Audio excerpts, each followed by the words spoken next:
Okay, to start this, I bought a fire extinguisher. You can buy them used or new. They're cheaper used. You can just go to Home Depot and ask for it empty. Sometimes they'll have them, sometimes they won't. And then I went on Amazon and bought like this regulator. It's like 10 bucks. It's really cheap. Not the best one, but I mean, it's a cheap project, so. And then I bought 2 needle valves. All of these are 1/8, because that's what fits, that's the thread on this. And then a T, a 1/8 to 1/8, and a quick adapter, quick connect. That's what it is, quick connect. So that's all that you need for this. And let me go ahead and put it together. Okay, so this is how it's going to be set up. I'm going to put a needle valve in on each side of this T, and then the adapter right there, and then the quick connect to this side. And then to start, you want to pull this off. It's got a wrench, or you can just use a wrench right there, and you can just twist it off. So I took this gauge out. It took a little bit. I used vice grips, and I put this all together. And this is what I look like. I got the quick connect, or this is what it looks like. I got the quick connect on one side, one valve, the T, and then the other valve. So I'm just going to put it right there where the valve was and move on from there.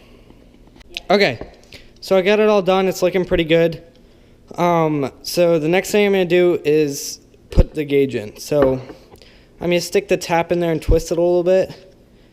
And then it should leave a mark. And I'm going to cut the nozzle right at that mark and then tap it and put our gauge in.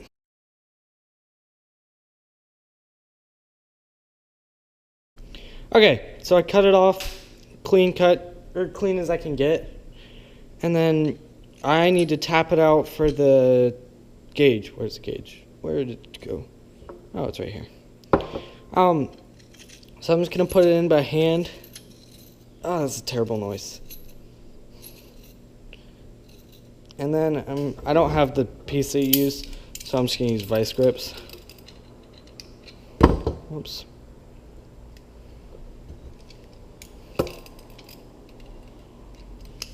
And then I'm just going to keep turning it.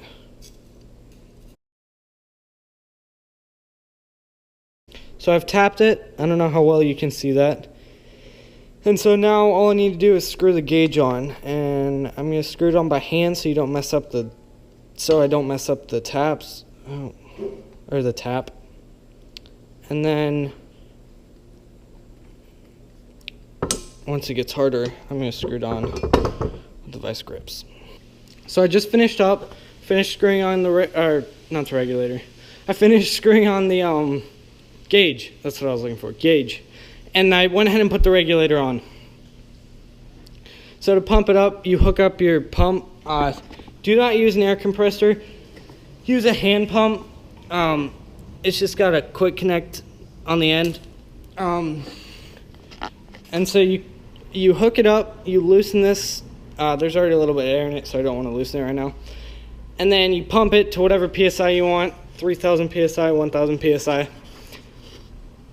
And then you shut it and disconnect the pump, and then you loosen this one until you hear a little bit of air leaking out of your regulator, and then you can use it.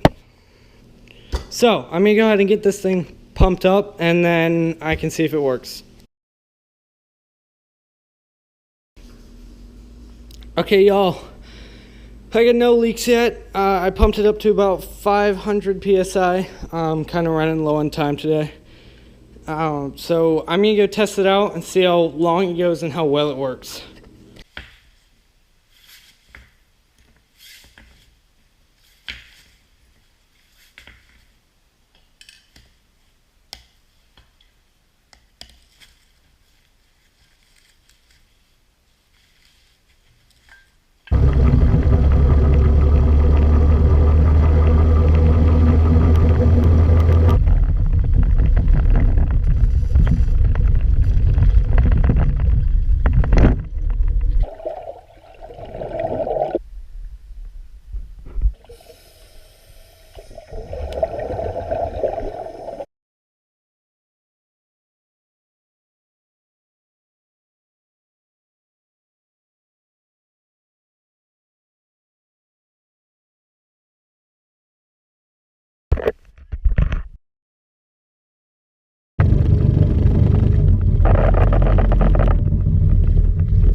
say that worked pretty well. It took me about a minute or so to get this valve right, so you were taking in air, but it wasn't pushing too much air through the valve, or through the regulator. But after that, it worked great. It worked for 6 minutes, I think. 6 minutes something? I don't know. I couldn't really see the timer when I got out of the pool. I hope I got it on camera. So that was pumped up to 500 psi, and it lasted for 6 minutes.